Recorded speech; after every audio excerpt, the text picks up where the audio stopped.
உன் 5½ அடியில் அடக்கிவிட்டாய் நீயடி, உன்னுள் சுகமாய் கலந்தேன் நானடி. என்னாயிற்று உங்களுக்கு? வரவேற்பிற்கு சென்று வந்ததிலிருந்து அமைதியாகவே இருக்கிறீர்கள், ஏதும் பிரச்சனையா என்று சுபத்ரா வினவ, அதுவரை அமைதியாய் எங்கோ பார்த்து கொண்டு தீவிர யோசனையில் இருந்த மகேஸ்வரன், இன்று சந்திரன் ஒன்று சொன்னான், அதை பற்றி யோசித்துக் கொண்டு இருந்தேன் என்று வாய் திறந்தார். என்ன சொன்னார் என்று விளங்காமல் சுபத்ரா வினவ, அவன் மகனுக்கு நம் குட்டிமாவை திருமணம் செய்ய கேட்கிறான் என்றதும், அதற்கெதற்கு இத்தனை யோசனை, நல்ல விஷயம்தானே என்று மகிழ்ச்சியுடன் தனது சம்மதத்தை வெளிப்படுத்தினார் சுபத்ரா. இப்போதுதான் படிப்பை முடித்திருக்கிறாள், அதற்குள் எதற்கு என்று யோசிக்கிறேன் என்று மகேஸ்வரன் இழுக்க, நீங்கள் குட்டிமா குட்டிமா என்று கொஞ்சிக் கொண்டு இருப்பதால் அவள் இன்னும் சிறு குழந்தை என்ற எண்ணமா உங்களுக்கு? அவளுக்கும் திருமண வயது வந்துவிட்டதுதானே, திருமணம் முடிந்ததும் பெண் நம்மை விட்டு பிரிந்து விடுவாளே என்று பயந்து கொண்டு காலம் முழுவதும் நம்முடனே வைத்துக் கொள்ள முடியுமா என்ன? காலா காலத்தில் அவளுக்கு செய்ய வேண்டிய நல்லது செய்துவிட்டால் அடுத்து சுகன் என்று ஒவ்வொரு கடமையாய் முடித்துவிட்டு நிம்மதியாய் இருக்கலாம் என்று தனது கணவனை சம்மதிக்க வைக்க முயன்று கொண்டு இருந்தார் சுபத்ரா. இன்னும் மகேஸ்வரன் முகம் குழப்பத்தில் இருப்பது போல இருக்க, இவ்வளவு சொல்கிறேன், இன்னும் உங்களுக்கு என்ன குழப்பம் என்றாள் சுபத்ரா. அவள் மனதில் என்ன இருக்கிறது என்று அறியாமல் நாமாக ஒரு முடிவிற்கு எப்படி வருவது சுபத்ரா? ஒருவேளை அவள் மனதில் வேறு யாரையாவது நினைத்திருந்தால் என்று யோசனையாய் இழுத்தவர் மனதில் சுஹீராவை அறிமுகம் செய்து வைத்த போது அகரன் பார்வையும் அதற்கு சுஹீராவின் முகம் மலர்ந்ததும் நினைவு வந்து, அவள் மனம் விரும்பும் வாழ்வு அமைத்துத் தர வேண்டுமே என்ற கவலைதான் என்றார் மகேஸ்வரன்.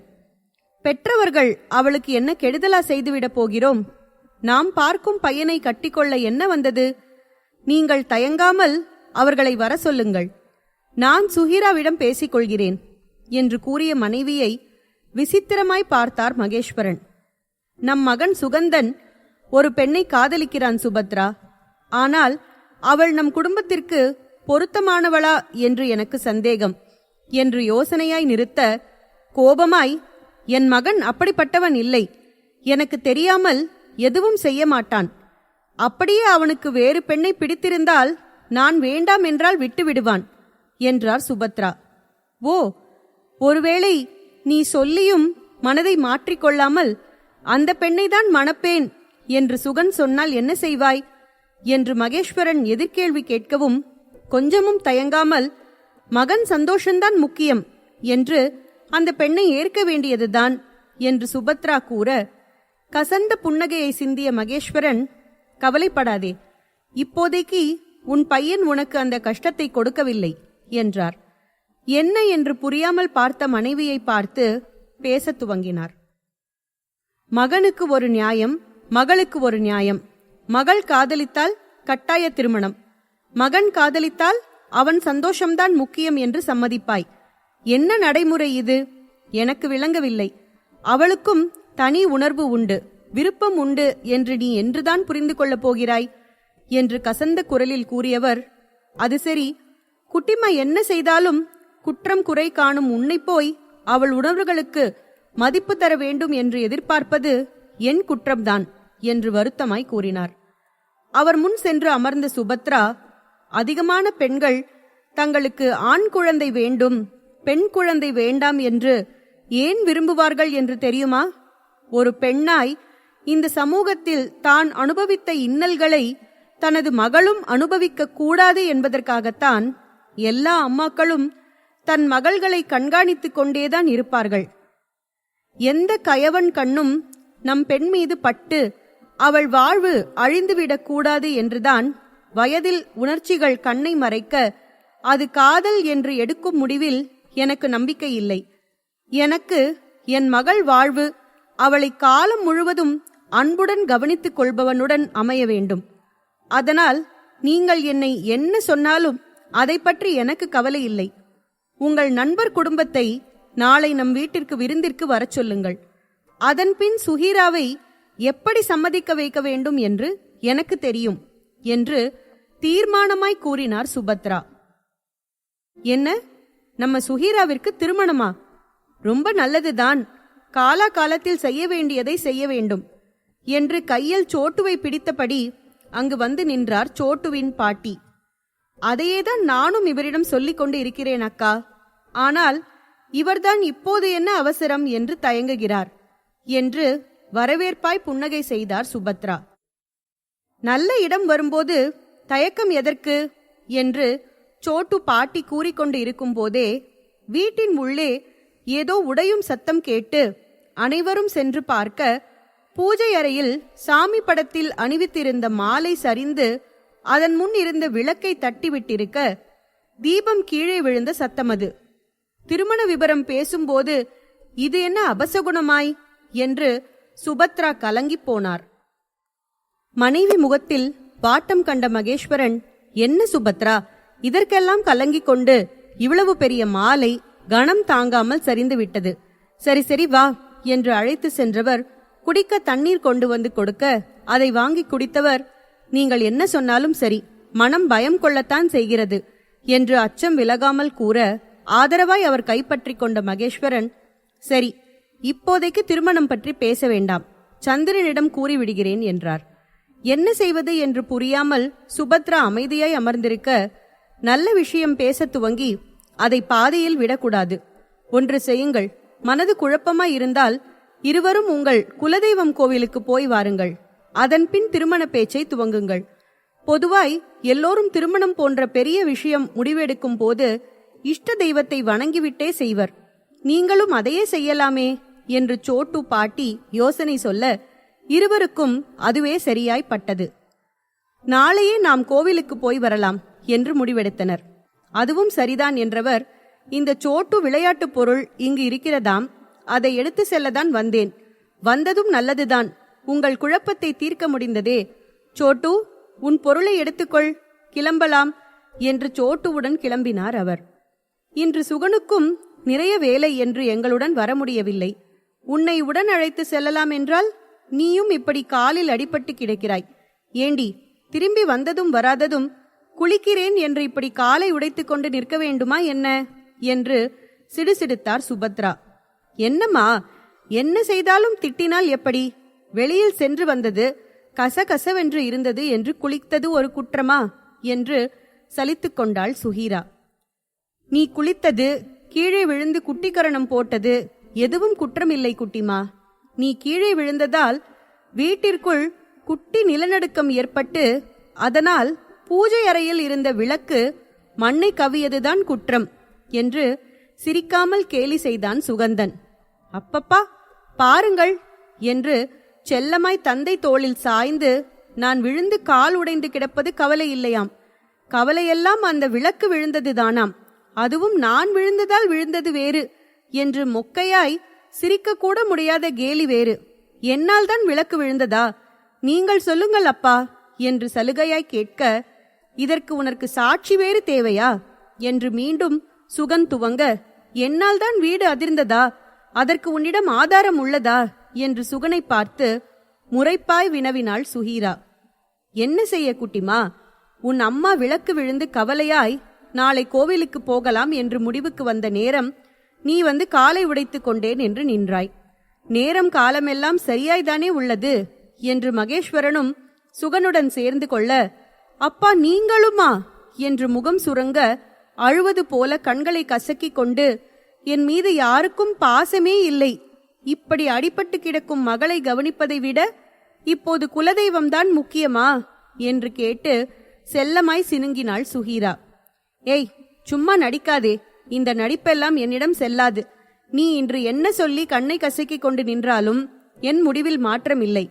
என்ன, நீங்கள் என்னுடன் கிளம்புகிறீர்களா, இல்லை உன் செல்ல மகள் புலம்பலை கேட்டுக்கொண்டு இருக்கப் போகிறீர்களா என்று சுபத்ரா ஒரு அதட்டல் போட அமைதியாய் எழுந்து கிளம்ப துவங்கினார் மகேஸ்வரன். அப்பா என்று சுஹீரா தந்தை கைப்பிடித்து தடுக்க அவள் தலையில் மெதுவாய் வருடி கொடுத்தவர், மன்னித்துவிடு குட்டிமா, மேலிடத்து உத்தரவு, மீறினால் உணவிற்கு பஞ்சம் வந்துவிடும் என்று சிரிக்க தனது அன்னையை முறைக்கத் துவங்கினாள் சுஹீரா. சும்மா முறைக்காதே, கோவிலுக்கு போய்விட்டு மாலைதான் வருவோம். உனக்கு வேண்டியதை சமைத்து வைத்து விட்டேன். சுகன் வெளியில் தனது உணவை பார்த்து கொள்வான். சாப்பிட்டு பாத்திரத்தை அப்படியே போட்டு வைக்காமல் சுத்தமாய் விளக்கி வைத்துவிடு. சோட்டு பள்ளி முடிந்து வந்ததும் உன்னுடன் அழைத்து வைத்துக்கொள் என்று கூறி சுபத்ராவும் மகேஸ்வரனும் கிளம்பி சென்றனர். சுகனும் அலுவலகம் கிளம்பி சென்றுவிட, யாருக்கும் என் மீது அக்கறை இல்லை, சும்மா சுகி சுகி என்று என் பின் சுற்றும் இந்த அரக்கன் கூட கண்டு கொள்ளாமல் இருக்கிறான் என்று மனதில் தனது கணவனை கடிந்து கொண்டாள் சுஹீரா. அலுவலகம் வந்தவன் அதிகாவை காணாமல் தவிக்கத் துவங்கினான். அகரன் வந்ததும் அவன் முன் சென்ற குகன், என்ன அசிஸ்டன்ட், வந்த அடுத்த நாளே வேலைக்கு மட்டம் போட்டால் எப்படி பாஸ்? அதனால்தான் வேலைக்கு சேர்க்க வேண்டாம் என்று சொன்னேன். யார் என் பேச்சை கேட்டது என்று புலம்பியவன் குரலில் அதிகாவை காணாத ஏக்கம் இருப்பதை உணர்ந்த அகரன் மெதுவாய் சிரித்துக்கொண்டு, அவளை காணாமல் தவிக்கிறாயா? இன்னும் கொஞ்ச நேரம் நன்றாக துடித்திடு என்று தனக்குள் எண்ணியபடி, இன்னும் அதிகா வரவில்லையா? அவள் எனக்கு முன்பே கிளம்பி விட்டாளே, ஏன் இன்னும் வரவில்லை? பஸ் பயணம் வேறு புதிது, எங்காவது வழி தெரியாமல் நின்றிருப்பாள், வந்து விடுவாள். நீ சென்று உன் வேலையை கவனி என்று சாதாரணமாய் பதில் தந்தான் அகரன். என்ன இவ்வளவு அசட்டையாக பதில் சொல்கிறீர்கள் பாஸ்? நேற்று கையில் வேறு காயம் பட்டது, பார்த்து பத்திரமாய் உங்களுடன் அழைத்து வருவதற்கு என்ன?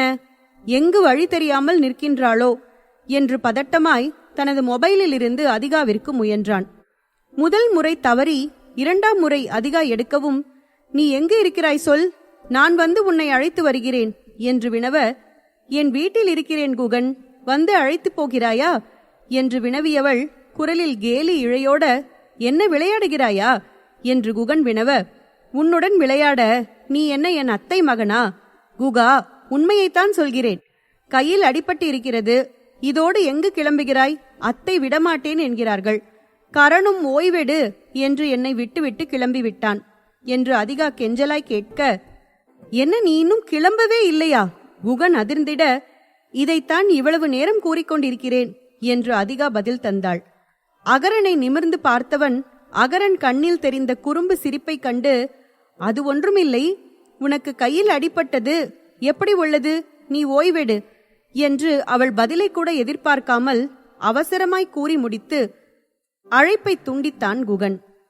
என்ன குகா, முகத்தில் லிட்டர் லிட்டராய் அசடு வழிகின்றது. இந்த அசட்டுத்தனத்தில் எனக்கு நீ அதிகா மீது கொண்ட காதல்தான் தெரிகிறது என்று குகன் அருகில் வந்து நின்றவன், நானும் முதலில் அதிகாவை அவள் அம்மா போல் என்று தவறாய்தான் நினைத்திருந்தேன். ஆனால் அவள் அப்படி இல்லை குகா, நல்ல பெண். ஏன் உன் காதலை மறைத்து அவளை வதைக்கிறாய் என்று அக்கறையாய் வினவினான் அகரன். என்ன பாஸ், நீங்கள் காதலிக்க துவங்கிவிட்டால் உங்களை சுற்றி இருப்பவரும் கட்டாயம் காதலிக்க வேண்டும் என்ற அவசியமா என்ன? எனக்கு அதிகா மீது உள்ளது உங்கள் உறவு பெண் என்ற அக்கறை மட்டும்தான் என்றான் குகன். இந்த கதை நன்றாக உள்ளது, அதான் உன் அக்கறையை சொன்னேன். பார்க்கிறேன் இந்த அக்கறை எத்தனை நாள் என்று. சரி, வேலையை கவனி என்று அகரன் உத்தரவிட, அதன் பின் அங்கு வேலை மட்டுமே நடந்தது. பாஸ், உங்கள் மச்சான், அதான் சுகந்தன் உங்களை பார்க்க வந்துள்ளார் என்று குகன் வந்து கூறிட, அகரன் முகம் அழகாய் மலர்ந்து சிரிக்க, பாஸ், வந்துள்ளது அண்ணி இல்லை, அண்ணியின் அண்ணன் என்று குகன் கேலி செய்தான். போய் என் மச்சானை வரச் சொல்லுடா மாங்கா என்று வெட்கம் கலந்து அகரன் கூறிட, அண்ணி பெயரை சொன்னாலே ஒரே வெட்கம்தான் என்று அகரனை கேலி செய்துவிட்டு சுகந்தனை உள்ளே அனுப்பி வைத்தான் குகன். என்ன சுகந்தன், இவ்வளவு காலையில் என்று அகரன் வினவ, கையோடு கொண்டு வந்திருந்த பணத்திற்கான செக்கை கொடுத்தவன், ரொம்ப நன்றி அகரன் சார், உதவி தேவைப்பட்ட போது தானாய் முன்வந்து உதவி செய்தீர்கள். அது மட்டும் இல்லாமல் நீங்கள் கூறியதால் நிறைய ஆர்டர் கூட கிடைத்துள்ளது, அதனால் ரொம்ப நன்றி என்று நன்றியுடன் கூறினான் சுகந்தன். செக்கை கையில் வாங்கியவன், இந்த பணத்திற்காக நீ கொடுத்த உங்கள் வீட்டு பத்திரம் பத்திரமாய் உங்கள் அலுவலகம் வந்து சேரும் என்று அகரனுக்கு சுஹீரா கூறியது நினைவு வர, நீங்கள் பணத்தை திருப்பி தந்ததில் உங்கள் தங்கைதான் மிகவும் சந்தோஷப்படுவார் இல்லையா என்றவனுக்கு சுஹீரா முகத்தில் தோன்றும் சந்தோஷத்தை நேரில் காணும் ஆவல் எழுந்தது. எப்படி இருக்கிறாள் சுஹீரா என்று தன்னை அடக்கிக் கொண்டு அகரன் வினவ, சுஹீரா காலில் அடிபட்டதை கூறிய குகன், பாவம், துணைக்கு ஆள் இல்லாமல் தனியாய் இருக்கிறாள். ஒரு ஆர்டர் முடிக்க வேண்டியுள்ளது என்று கவலையாய் கூற, ஏன் உங்கள் அம்மா என்று துவங்கியவன் எப்படி கேட்பது என்று முழுதாய் கூறாமல் அகரன் நிறுத்த, அம்மாவும் அப்பாவும் கோவிலுக்கு சென்று உள்ளார்கள். சரி, நான் கிளம்புகிறேன் அகரன் சார். வேலையை சீக்கிரம் முடித்துவிட்டு அவளை பார்க்க செல்ல வேண்டும். இல்லை, காளியாய் மாறி என்னை காலி செய்து விடுவாள் என்று சுகன் எழுந்திட, அகரன் கவனம் எங்கோ இருக்க அழுத்தமாய் மீண்டும் ஒருமுறை கூறி விடை பெற்றான் சுகந்தன். சுஹீரா காலில் அடிபட்டது அறிந்தவுடனே அவளை காண தவித்தான் அகரன். வீட்டில் யாரும் இல்லை என்ற கூடுதல் தகவல் அவனை உந்த உடனே கிளம்பினான். என்ன பாஸ், கணவன் கடமை அழைக்கிறது போல அண்ணி காலில் வலி என்றால் உங்கள் மனதில் ரத்தம் வழிகின்றது என்று குகன் கேலி செய்ய, என்ன கிண்டலா, ஒழுங்கா வேலையை கவனி என்று அகரன் எச்சரித்தான். நான் ஏன் பாஸ் கிண்டல் செய்ய போகிறேன், உண்மையைத்தான் சொன்னேன். நமக்கு பிடித்தவர்கள் வலியில் துடித்தால் நாமும் துடித்துதான் போவோம் என்றான் குகன். அவன் கண்களில் அதிகாவின் மீதான கவலை இருப்பது புரிய, என்ன செய்ய, காதல் கண் கட்டுதே, நீ ஒன்று செய், இந்த ஃபைலை கொண்டு போய் அப்பாவிடம் கையெழுத்து வாங்கி வந்துவிடு என்று கண்ணடித்து அகரன் கூற, சந்தோஷமாய் குகனும் அதிகாவை காண கிளம்பினான். ஏதோ தனிமையில் விடப்பட்டது போல உணர்ந்தாள் சுஹீரா. டிவி முன் அமர்ந்தவள் எதிலும் மனம் செல்லாமல் சேனலை மாற்றிக்கொண்டே இருந்த நேரம் அகரனிடமிருந்து, நீ கொடுக்க தயங்கிய முத்தம் இன்னும் என்னுள் நடத்துகிறது பல யுத்தம். யுத்தம் நிறுத்த சமாதான தூதாய் ஒரு பறக்கும் முத்தம் காற்றிடம் கொடுத்தனுப்பு, நான் உயிர் பிழைக்க. உன் ஆசை முத்தத்தை எதிர்பார்த்து ஆவலுடன் உன் அன்பு அரக்கன் என்று அகரனின் செய்தி வர, இதுவரை உணர்ந்த தனிமையெல்லாம் தகர்க்கப்பட்டு இதழ் தானாய் புன்னகை சூடிக்கொள்ள, நான் மறுத்தாலும் என் அனுமதியின்றி என்னை திருடத் துடிக்கும் திருடனே, என் முத்தம் நீயின்றி பிறர் பெற அனுமதிப்பாயா? உன்னை கண்டு அச்சம் கொண்டு என்னை நெருங்க காற்றும் தயங்கியே நிற்கிறது என்று பதில் செய்தி அனுப்பி வைத்து அகரன் பதிலுக்காக காத்திருந்தாள் சுஹீரா. செய்தி வருவதற்கு பதில் அகரனே தொலைபேசியில் நேரடியாய் அழைத்தான்.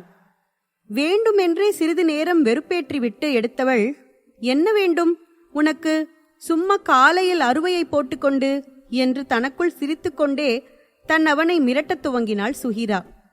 வர வர உனக்கு என்னிடம் பயம் விட்டு போச்சு, இன்று நேரில் வந்து உன்னை கவனித்துக் கொள்கிறேன் என்று அகரனும் பதிலுக்கு மிரட்டினான். நான் வர முடியாதே, எனக்கு காலில் அடிபட்டு என்னால் நடக்க முடியாதே, அதனால் வீணாய் ரசகுல்லா கனவில் மிதக்காமல் வேலையை பார் என்று சுஹீரா பதில் தந்தாள். நான் வந்து என்றுதான் சொன்னேன், உன்னை வர சொல்லவில்லை. வந்து கதவை திற என்றான் அகரன். என்ன, கதவை திறக்கவா? என்னவோ வாசலில் இருப்பது போல அழைக்கிறாய். என் அம்மா அழைக்கிறார்கள், எனக்கு வேலை உள்ளது, உன் பிதற்றலை நிறுத்து என்று அழைப்பை துண்டித்தாள் சுஹீரா. வாசலில் கதவு தட்டும் சத்தம் கேட்கவும், ஒருவேளை உண்மையைதான் சொல்லி இருப்பானோ, உண்மையில் வந்திருப்பானா என்ற யோசனையுடன் ஒரு நொடி நின்றவள், இருக்காது என்று தலையை சிலுப்பியபடி அந்த எண்ணத்தை துடைத்து எறிந்து கதவை திறந்தவள் அகரன் நிற்கக் கண்டு அதிர்ந்து போனாள் சுஹீரா. மரத்தால் ஆன கதவை திறந்தவள் அதற்கு அடுத்து இருந்த இரும்பு கதவை திறக்காமல், இங்கு எதற்கு வந்தாய் பகடு, மரியாதையாய் கிளம்பு, என் அம்மா உள்ளேதான் இருக்கிறார்கள் என்று தடுமாற்றத்துடன் கூறிட, உனக்கு காலில் அடிபட்டது என்று கேள்விப்பட்டு துடித்து போய் உன்னை பார்க்க வந்தால் இப்படி துரத்துகிறாய். சரி சரி, கதவை திற என்று செய்கை செய்தான் அகரன். இப்போதுதானே சொன்னேன், அதற்குள் எப்படி வந்தாய் என்றவள் வேகமாய் உள்ளே திரும்பி, சும்மா சேல்ஸ் பாய்மா, கேட்டியாம்மா, யார் என்கிறார்கள், வெளியே வந்து பார்க்கும் முன் கிளம்பிவிடு என்று கதவில் கை வைத்து பூட்டப் போனாள். எனக்கு எதுவுமே கேட்கவில்லையே கண்ணம்மா, ஒருவேளை கோவிலுக்கு போன உன் அம்மா குரல் உனக்கு மட்டும்தான் கேட்குமா என்ன என்று அகரன் கூறவும், யார் சொன்னது கோவிலுக்கு போனது என்று? என் அம்மா உள்ளேதான் இருக்கிறார்கள். நான் பொய் சொல்கிறேன் என்கிறாயா? பொய் என்றால் என்னவென்றே எனக்கு தெரியாது தெரியுமா? நான் எல்லாம் அரிச்சந்திரன் அடுத்த வீடு, கவரிமான் வம்சவழி. பொய் சொன்னால் என் புகழுக்கே இழுக்கு என்று சுஹீரா அடுக்கிக் கொண்டே போக அகரன் தனது மொபைலில் இருந்து யாரையோ அழைத்து கொண்டு இருந்தான். உன்னை கிளம்ப சொன்னேன் என்று சுஹீரா திரும்ப கூறினாள். தனது உதட்டில் கை வைத்து ஷ் என்று செய்கை செய்தவன், சொல்லுங்கள் அகரன் என்று சுகந்தன் குரல் கேட்டதும் ஸ்பீக்கரில் போட்டுவிட்டு, உங்கள் குலதெய்வ கோவில் தூரமா சுகந்தன்? வர எப்படியும் மாலையாகிவிடுமே என்றிட, ஆமாம் சார் என்று சுகந்தன் பதில் தந்தான். தனது அண்ணனின் செயலை எண்ணி தலையில் அடித்துக்கொண்டு வேறு பேசாமல் கதவை திறந்து விட்டாள் சுஹீரா. எதற்கு சார் என்று சுகந்தன் வினவ, ஒரு முக்கியமான வேலை உள்ளது என்றிட, சுஹீரா முறைக்க கண்டு, உங்கள் அப்பாவிடம் என்று சேர்த்து சொன்னவன், சரி சுகந்தன், உங்களிடம் பிறகு பேசுகிறேன் என்று அழைப்பை துண்டித்துவிட்டு சுஹீரா அனுமதி இல்லாமல் கதவை மூடினான். எதற்கு கதவை மூடினாய்? அதான் என்னை பார்த்து விட்டாய்தானே, வந்த வேலை முடிந்தது, கிளம்பு என்று ஒற்றை விரலை நீட்டி மிரட்டினாள் சுஹீரா. அந்த விரலை பற்றியவன், எப்படி எப்படி, கவரிமான், அரிச்சந்திரன் அடுத்த வீடு என்று அவளைப் போலவே சொல்லி காட்டி, விரல்கள் வெண்டை பிஞ்சு என்பது இதுதானா, அப்படியே கடிக்க வேண்டும் என்று உள்ளம் பரபரக்கின்றது என்று விரலை கடித்தான் அகரன். வலி தாங்காமல், என்னை பற்றி உனக்கு தெரியாது, நான் ரொம்ப கோபக்காரி, இங்கு உன்னை காப்பாற்ற யாரும் இல்லை, மரியாதையே கிளம்பிவிடு என்று அகரன் கடித்த விரலை தடவிக்கொண்டே சுஹீரா கூற, அதையேதான் நானும் சொல்கிறேன் சுஹி, யாரும் இல்லை, நம் காதல் லீலை செய்ய சரியான நேரம் என்று ஆசையாய் உன்னை காண வந்தால் நீ கதவை திறக்கவே இத்தனை கேள்வி கேட்கிறாய், இதில் எங்கிருந்து உன்னை திறக்க என்று அகரன் சலித்தபடி கூற, என்ன திமிரா, வாசலில் வந்து கதவை திற என்றதும் ஓடி வந்து கதவை திறப்பார்களாம், நீ பெரிய மகாராஜா, முதலில் கிளம்பு என்று அகரனை வெளியேற்றவே முயன்றாள் சுஹீரா. யார் வந்தாலும் திறக்க தேவையில்லை, ஏன் மகாராஜாவே என்றாலும் காரணம் வேண்டும்தான், ஆனால் உன் கணவன் வரும்போது கட்டாயம் கேள்வி கேட்காமல் திறக்க வேண்டும் என்றவன் அவளின் சுடிதாரில் மறைத்து வைத்திருந்த தாலியை எடுத்து வெளியில் போட்டவன், இதை உன் சங்கு கழுத்தில் கட்டி இந்த தங்கமான அங்கத்தை எனக்கு சொந்தமாக மாற்றிக்கொண்ட அதிர்ஷ்டக்காரன் கண்ணம்மா என்றவன் சிறிதும் தாமதிக்காமல் அவளை கைகளில் ஏந்தி கொண்டு, உன் ரூம் எது என்றான் அகரன். அகரன் பேச்சும் பார்வையும் சுஹீராவிற்குள் பயத்தை கொடுக்க, அவன் கைக்குள் அடங்கி இருக்க மனமின்றி இறங்க முயன்றபடி, என் ரூம் எதற்கு கேட்கிறாய், முதலில் என்னை இறக்கிவிடு, இல்லை சத்தம் போட்டு ஊரை கூட்டிடுவேன் என்று சுஹீரா தடுமாற்றத்துடன் கூறிட, நீ சத்தமிட்டால் முத்தமிட்டு உன்னை அடக்கும் வித்தை நான் அறிவேன். திருமணம் முடிந்ததிலிருந்து நமக்குள் எதுவும் நடக்காமல் இருப்பதால் தெய்வ குத்தம் வந்து விட்டதாம். இப்படி உன்னிடம் உருகும் உயிரை நெருங்காமல் விலக்கி வைத்ததற்கு தண்டனைதான் நீ கீழே விழுந்தது. நாம் இருவரும் சேர்ந்து சிறப்பு பூஜை சிறப்பாய் செய்து தெய்வ குத்தம் நேராமல் பார்த்து கொள்ளலாம் என்றவன் அவளை கையில் ஏந்தி கொண்டே மாடி ஏறிட, என்ன என்ன என்னென்னவோ உளறுகிறாய், என்னை முதலில் கீழே இறக்கிவிடு என்று திமிரினாள் சுஹீரா. உனக்கு காலில் காயம், மறந்துவிட்டாயா? நீ சிரமப்படவே வேண்டாம், மாமாவிடம் உன் ரூம் எது என்று மட்டும் சொல், பூ போல உன்னை சுமந்து சென்று கட்டிலில் படுக்க வைத்து என்று அகரன் கூறிக்கொண்டிருக்கும் போதே ஒரே துள்ளலில் அவன் பிடியில் இருந்து தப்பியவள், வந்ததிலிருந்து உன் பேச்சே சரியில்லை, நீ கிளம்பு என்று தலைக்கு மேல் கையை தூக்கி கும்பிட்டபடி நின்றாள் சுஹீரா. அவளை சுற்றி கொண்டு சென்றவன் அருகில் இருந்த அறையை திறந்து பார்த்துவிட்டு மூடினான். மற்றொரு அறையை திறந்து பார்த்துவிட்டு உள்ளே நுழைய, அதுதான் என் அறை என்று எப்படி கண்டுபிடித்தாய் என்று நொண்டிக்கொண்டே அவன் பின் சென்றாள் சுஹீரா. சுஹீரா கட்டிலின் அருகில் நின்றிருந்தவன் அவள் தயங்கி தாங்கி நடந்து வருவதைக் கண்டு நெருங்கி சென்று இடையில் கை கோர்த்து தன்னோடு சேர்த்து இருக்க அணைத்து பிடித்தபடி, ஆமாம், பெரிய ரகசியம், இங்கே தன் இவ்வளவு பெரிய போட்டோ உள்ளதே என்றவன், எங்கே விழுந்தாய், எப்படி விழுந்தாய் என்று கேள்வியாய் அடுக்கி பற்றி இருந்த இடையில் அழுத்தம் கொடுத்து வினவினான். உனக்காக இன்னொரு முறை விழுந்து காட்டவா முடியும் என்று சுஹீரா சிடுசிடுக்க, நீ கோபப்படுவதை பார்த்தால் என்னிடம் சொல்ல முடியாத காரணம் போல, என்ன நேற்று நடந்ததை எண்ணி இந்த மாமன் நிலைவில் தூக்கத்தில் கட்டிலில் இருந்து உருண்டு விட்டாயா என்றபடி அழைத்து வந்து கட்டிலில் அமர வைத்துவிட்டு காலை தூக்கி தலையணை மீது மெதுவாய் வைத்தவன், இன்னும் வலி இருக்கிறதா? வேண்டுமென்றால் நான் சந்திரிமாவை வர சொல்லவா என்று விளையாட்டை விடுத்து அக்கறையாய் கேட்டபடி குனிந்து கால் விரல்களில் முத்தமிட்டான் அகரன். அகரன் தீண்டலில் திணறியவள், எனக்கு சும்மா சின்ன சுளுக்குதான், குளித்துவிட்டு வரும்போது கால் வழுக்கிவிட்டது, அவ்வளவுதான், நீ கிளம்பு என்று மீண்டும் சொன்னதையே சொல்ல பொறுமை இழந்தவன் போல, சும்மா கிளம்பு கிளம்பு என்று அறுக்காதே என்று சிடுசிடுத்தான். சுஹீரா முகம் சுருங்கிவிட அவள் அருகில் சென்று அமர்ந்தவன் தோளில் கை போட்டுக்கொண்டு, என் நெருக்கம் உனக்கு கிறக்கம் தருகிறதா சுஹி? எங்கு தடுமாறி விடுவாயோ என்ற பயத்தில்தான் என்னை துரத்துகிறாயா என்று காது அருகில் கிசுகிசுத்தவன், நானும் உன்னை கண்ட நொடியிலிருந்து இது போலத்தான் உணர்கிறேன் சுஹி.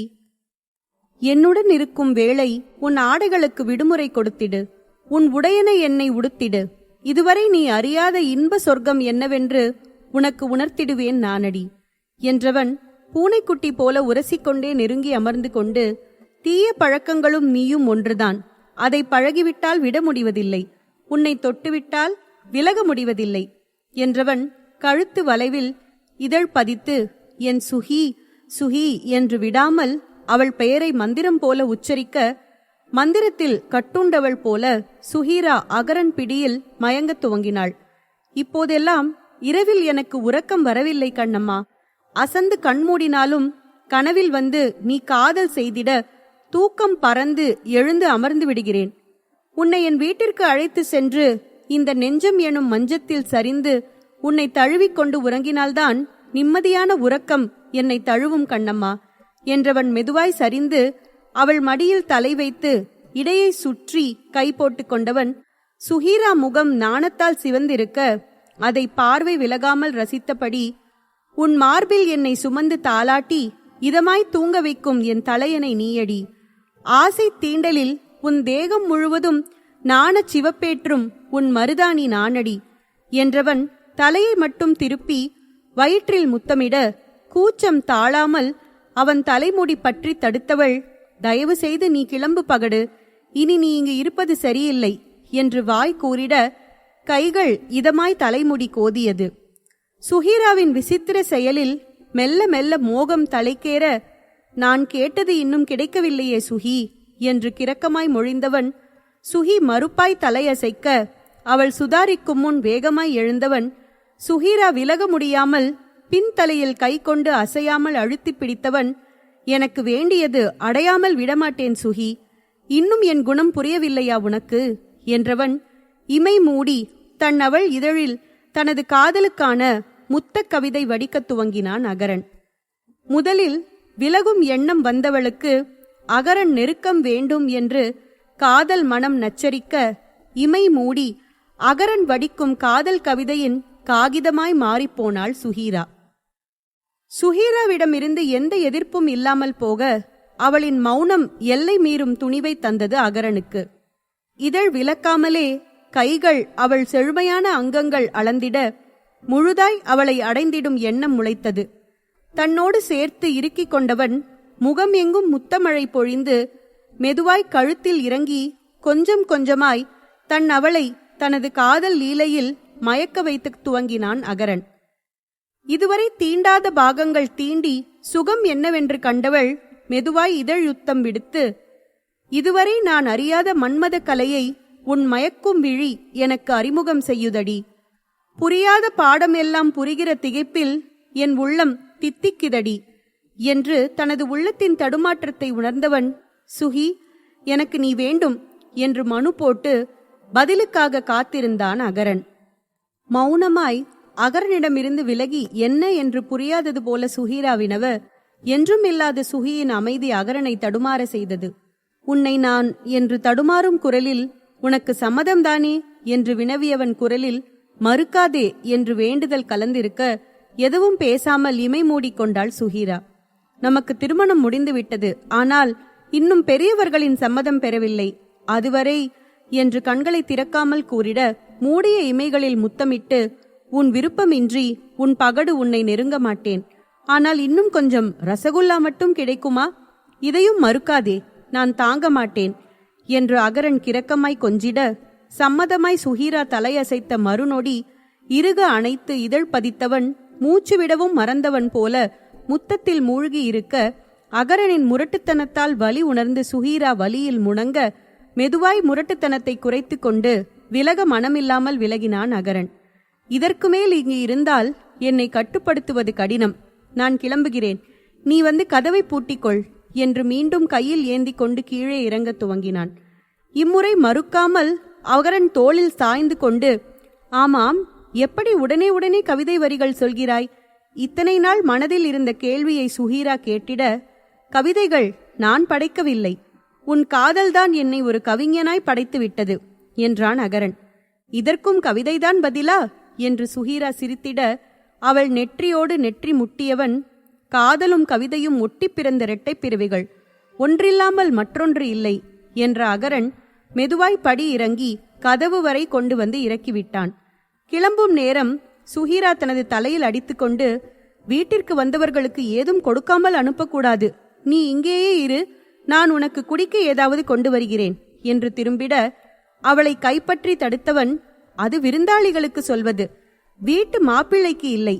அப்படியே ஏதாவது கொடுக்க வேண்டும் என்றால் இதுவரை நான் கொடுத்து கொண்டிருந்த முத்தத்தை மொத்தமாய் திருப்பிக் கொடு என்று கண்ணடித்து கூறிட, கேடி, நீ கிளம்பு என்றாள் சுஹீரா.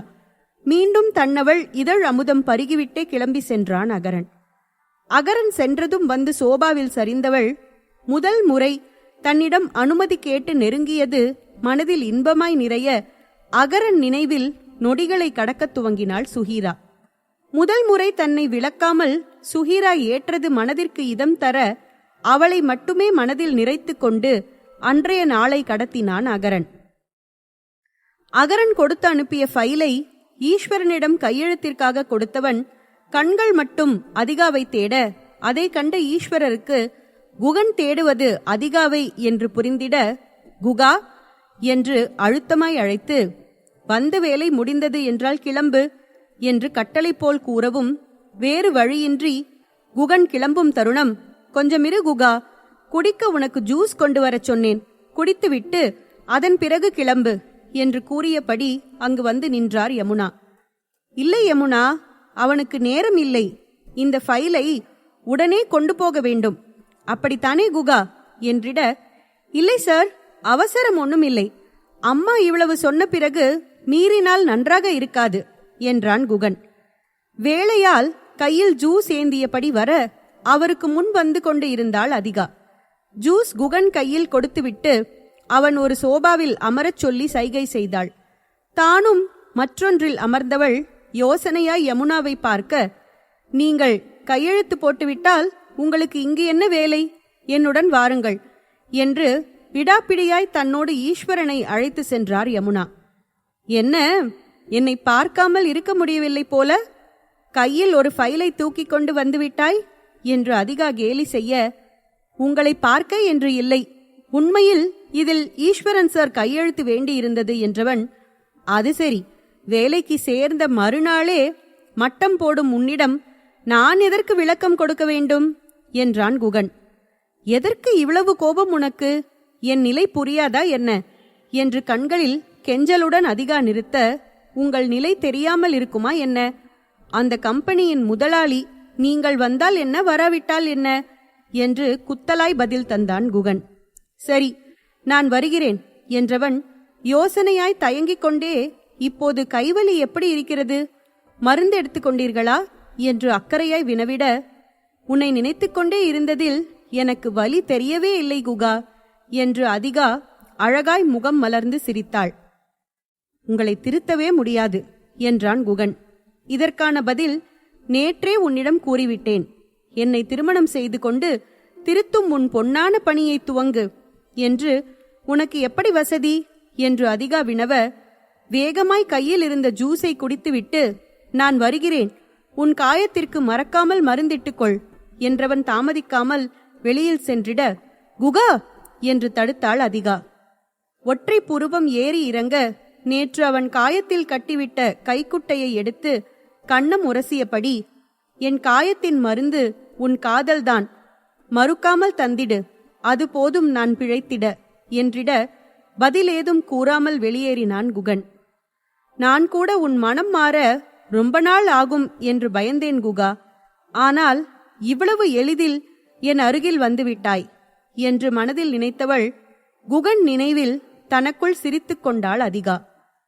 குகன் அதிகாவை தேடுவது தெரிந்ததும் எதற்கு இவ்வளவு கோபம் என்று யமுனா வினவ, எப்படியும் கலை இந்த திருமணத்திற்கு சம்மதிக்க மாட்டாள், வீணா ஏன் ஆசை வளர்த்து கொண்டு என்று ஈஸ்வரன் கூறி முடிப்பதற்குள், இது அவர்கள் வாழ்க்கை, முடிவு அவர்கள்தான் எடுக்க வேண்டும், நீங்களோ நானோ இல்லை, தேவையில்லாமல் உங்கள் தங்கை பெயர் சொல்லி உங்கள் பணக்கார குறுக்கு புத்தியை பயன்படுத்தி அவர்களை பிரிக்க நினைக்காதீர்கள், பிறகு அகரன் சும்மா இருக்க மாட்டான் என்று யமுனா எச்சரிக்கை செய்திட, இவர்கள் காதலுக்கும் அகரனுக்கும் என்ன சம்பந்தம் என்று புரியாமல் ஈஸ்வரன் விழிக்க, ஏனென்றால் உங்கள் மகன் அகரனும் இப்போது காதல் கடலில் முத்துக்குளிக்க துவங்கிவிட்டார். அதனால் உண்மையான காதலர்களை பிரித்தால் முதலில் அவன்தான் உங்களை கேள்வி கேட்பான் என்றார் யமுனா. என்ன, அகரன் காதலிக்கிறானா? அதெப்படி உனக்கு தெரியும்? யார் அந்த பெண் என்று ஆர்வமாய் வினவினார் ஈஸ்வரன். எல்லாம் உங்களுக்கு தெரிந்தவர்களின் பெண்தான். நேற்று கூட வரவேற்பு விழாவில் பார்த்தோமே, உங்கள் நண்பர் மகேஸ்வரன் என்பவரின் மகள் என்று செய்தி சொல்லிட, யாரு மகேஷ் மகளா? உண்மையில் உன் மகன் அந்த பெண்ணை காதலிக்கிறானா? இல்லை, அவள் அப்பா மீது உள்ள கோபத்தில் பழிவாங்க காதலிப்பது போல நடிக்கிறானா என்று ஐயமாய் வினவினார் ஈஸ்வரன். ஏதாவது உளராதீர்கள், அந்த பெண்ணை உண்மையாய்தான் காதலிக்கிறான். அதை அவனே என்னிடம் கூறினான். அது மட்டும் இல்லை, அந்த பெண்ணும் நம் அகரனை காதலிக்கிறாள். அதை நேற்றுதான் நான் சரியாய் கண்டுபிடித்து விட்டேன் என்று யமுனா விளக்கம் கொடுத்தார். உண்மையாயிருந்தால் சந்தோஷம்தான், நானே மகேஷிடம் பேசி அவர்கள் திருமணத்தை நடத்தி வைப்பேன் என்று தீர்க்கமாய் கூறினார் ஈஸ்வரன். கோவிலில் பூஜை முடிந்து வீடு திரும்பும் வழியில், பூஜையெல்லாம் சிறப்பாய் முடிந்தது, எல்லாம் சுபகுணமாய் இருக்கிறது என்றுதானே பூசாரி கூட சொன்னார். இன்னும் என்ன யோசனை? பேசாமல் நாளை உங்கள் நண்பர் குடும்பத்தை விருந்திற்கு வர சொல்லுங்கள், சுஹீரா மறுக்க மாட்டாள் என்று கூறினார் சுபத்ரா. எனக்கென்னவோ அவள் சரி என்று சொல்வதை விட நீ கட்டாயப்படுத்தி சொல்ல வைப்பாயோ என்றுதான் பயம். இப்போதே உன்னிடம் கூறிவிடுகிறேன், குட்டிமாவை நீ எந்த விதத்திலும் கட்டாயப்படுத்தக்கூடாது, என்ன புரிகிறதா என்று கட்டளை பிறப்பித்தார் மகேஸ்வரன். என்னதான் வெளியில் சம்மதம் சொன்னாலும் அவர் மனதில் சிறு உறுத்தல் இருந்து கொண்டே இருந்தது. அவ்வளவு எளிதில் தனது மகள் யாரிடமும் பழக மாட்டாள். ஆனால் அகரனை பார்த்ததும் அவனிடம் பேசிய விதமும் அவர்களுக்கு ஒருவரை ஒருவர் ஏற்கனவே தெரிந்து கொள்ள வாய்ப்பு உள்ளதோ என்று யோசிக்க வைத்தது. அகரனை தாங்கள் ஜாக்கிங் செல்லும்போது அங்கங்கே கண்டதாக ஞாபகம். ஒருவேளை சந்திரன் சொன்னது போல இது அகரனின் பழிவாங்கும் திட்டம் என்றால் தனது மகள் வாழ்வு வீணாக தானே காரணம் என்ற உறுத்தலே என்னை கொன்றுவிடும் என்று நினைத்தவர், அதற்கு சிறு வாய்ப்பும் தரக்கூடாது. சுஹீராவிற்குள் இருப்பது சிறு சலனம் என்றால் அதை மாற்றியே ஆக வேண்டும் என்று நினைத்தவர், ஒருவேளை அன்று தப்பு செய்துவிட்டேன் என்று புலம்பியது அகரன் பற்றிய உண்மை அறிந்ததால் இருக்குமோ என்று எண்ணம் வரவும், அப்படி உண்மை தெரிந்து அது தவறு என்று உணர்ந்திருந்தால் நேற்றெப்படி சகஜமாய் பேசுவாள் என்று குழம்பி போனார் மகேஸ்வரன். இன்னும் உங்கள் யோசனை முடியவில்லையா என்ன? இப்போதே உங்கள் நண்பரை அழைத்து நாளை விருந்திற்கு வர சொல்லுங்கள் என்று சுபத்ரா கூறிட, அதன்படியே செய்தார் மகேஸ்வரன். உதய், உன் விருப்பப்படியே மகேஸ்வரன் மகளை உனக்கு பேசி முடித்து விட்டேன், இப்போது சந்தோஷம்தானே என்று சந்திரன் சந்தோஷமாய் தனது மகனிடம் கூறிட, உதயன் மகிழ்ச்சியில் தந்தையை கட்டிக்கொண்டு, ரொம்ப தேங்க்ஸ் டாடி என்று மகிழ்ந்து போனான். என் இதயத்தில் மெல்ல திருடனாய் புகுந்து கொண்டு கள்ள சிரிப்பு சிரிக்கிறாய். இதயம் பறிப்போனதை கூட இன்பமாய் ரசிக்கிறேன் நான்.